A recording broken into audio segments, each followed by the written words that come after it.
Radiator denim సరికొత్త brand ఇప్పుడు Amazon online shopping లో లేటెస్ట్ ట్రెండ్ తో పాటు కంఫర్ట్ స్టైల్ మీ టెస్ట్ కి తగినట్లుగా ఇప్పుడే ఆర్డర్ చేయండి. కేవలం 699 799 మాత్రమే. ఇదే ఫిదా సినిమాని కోనా వెంకట్ కానీ పూరి జగన్నాథ్ కానీ రాసి ఉంటే ఫస్ట్ హాఫ్ లో వరుణ్ అండ్ ఫ్యామిలీ కొనేసిన పల్లెటూరు పొలాలని బేస్ చేసుకొని వీళ్ళందరూ అసలు ఇండియా వచ్చింది హీరోయిన్ కోసం కాదు, ఇదొక పెద్ద ల్యాండ్ మాఫియా డాన్ ఫ్యామిలీ అనే ట్విస్ట్ తో ఇంటర్వెల్ బ్యాంగ్ వచ్చేది. హీరోయిన్ కోసం మనసు మార్చుకొని సెకండ్ హాఫ్ లో మంచోడైపోయి పొలంతో పాటు తన అమెరికా ఆస్తి కూడా ఆ కౌలు రైతుకి రాసి చేసేవాడు.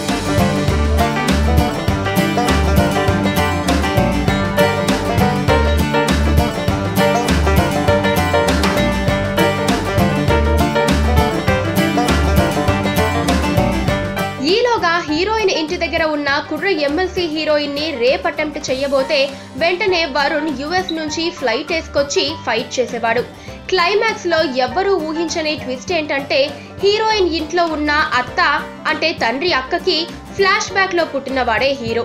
ఈ దరిద్రగొట్టు పల్లెటూరు మాకొద్దు, అందరం బేవార్స్ గా అమెరికా వెళ్లిపోదాం పదండి అని హీరోయిన్ బాబు అల్లుడిని కోరుకోవడంతో శంషాబాద్ లో అమెరికా ఫ్లైట్ ఆకాశంలోకి లేస్తుంది.